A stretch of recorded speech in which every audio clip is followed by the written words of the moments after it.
আসসালামু আলাইকুম। কুকিং হাউসে সবাইকে স্বাগতম জানাচ্ছি। মাছের খুবই মজাদার একটি রেসিপি নিয়ে চলে এসেছি। আজকে রান্না করব রুই মাছের কষা ভুনা। রুই মাছের এই কষা ভুনাটা খেতে খুবই টেস্টি এবং মজাদার হয়। আমি এখানে 6 টুকরো রুই মাছ নিয়েছি। মাছগুলো ভালোভাবে ধুয়ে পরিষ্কার করে পানি ঝরিয়ে নিয়েছি।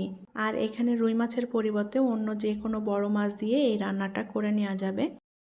এখন এই মাছের মধ্যে আমি দিয়ে দেব লবণ, হলুদের গুঁড়া এবং শুকনো মরিচের গুঁড়া। শুকনো মরিচের পরিবর্তে এখানে গোলমরিচের গুঁড়াও ব্যবহার করা যাবে। এখন লবণ, হলুদ, শুকনো মরিচের গুঁড়া মাছে খুব সুন্দর মতো মেখে নেব। প্রতিটা মাছে যেন মশলাটা সুন্দর মতো মিশে যায় সেভাবে মেখে নিতে হবে। মাছে হলুদ, লবণ, মরিচের গুঁড়া মেখে নিয়েছি। এখন এই মাছটা আমি 20 মিনিট মতো রেস্টে রেখে দেব। এতে করে মাছের মধ্যে লবণটা ভালোভাবে মিশে যাবে। প্যানে পরিমাণ মতো তেল দিয়ে দেব। এখন এই তেলের মধ্যে দিয়ে দেব 1 কাপ পরিমাণ পেঁয়াজ কুচি। পেঁয়াজের পরিমাণটা এখানে একটু বেশি দিচ্ছি, যেহেতু এখানে ভুনা রান্না হবে পেঁয়াজটা একটু বেশি দিলে খেতে ভালো লাগবে। আর আমি সম্পূর্ণ পেঁয়াজটা এখানে কুচি করে দিয়েছি, চাইলে এখানে একটু পেঁয়াজ বাটাও ব্যবহার করা যাবে।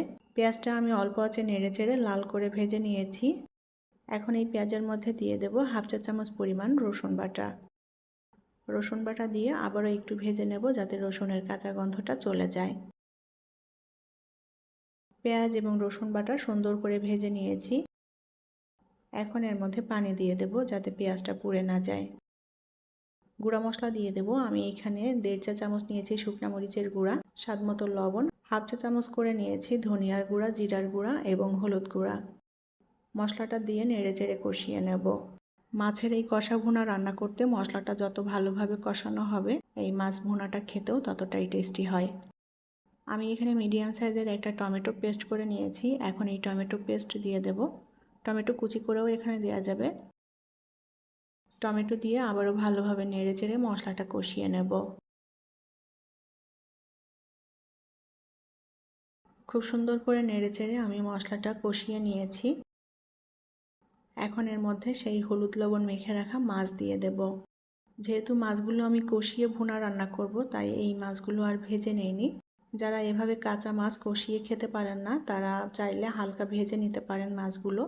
তবে এই রান্নাতে কাঁচা মাছটা এভাবে কষিয়ে রান্না করলেই বেশি টেস্টি হয়। মাছগুলো এপিট ওপিট উল্টে দিয়ে আমি খুব সুন্দর মতো কষিয়ে নিয়েছি আর মশলাটাও ভাজা ভাজা হয়ে এসেছে। এখন এর মধ্যে পরিমাণ মতো ঝোলের পানি দিয়ে দেব। মাছটা আজকে কষা ভুনা রান্না হবে, যার কারণে ঝোলটা একদম মাখো মাখো হবে, সেভাবেই পানিটা দিয়ে দিতে হবে। আর মাছটা কষাতে কষাতে অলরেডি সেদ্ধ হয়েই গিয়েছে। ঢাকনা দিয়ে ঢেকে রান্না করে নেব। 6-7 মিনিট ঢাকনা দিয়ে ঢেকে রান্না করে নিয়েছি। এবার মাছটা একটু উল্টে দেব।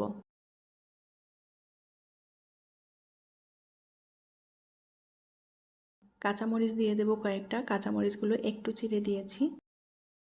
এখন এর মধ্যে কিছুটা টালা জিরার গুঁড়া দিয়ে দেব। জিরার গুঁড়া দিয়ে নেড়েচেড়ে ঝোলের সাথে মিলিয়ে নেব।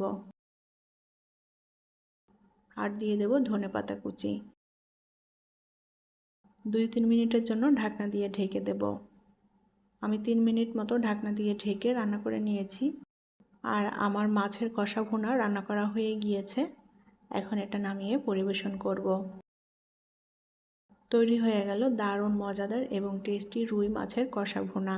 পরবর্তী রেসিপি দেখার আমন্ত্রণ জানিয়ে বিদায় নিচ্ছি। আল্লাহ হাফেজ।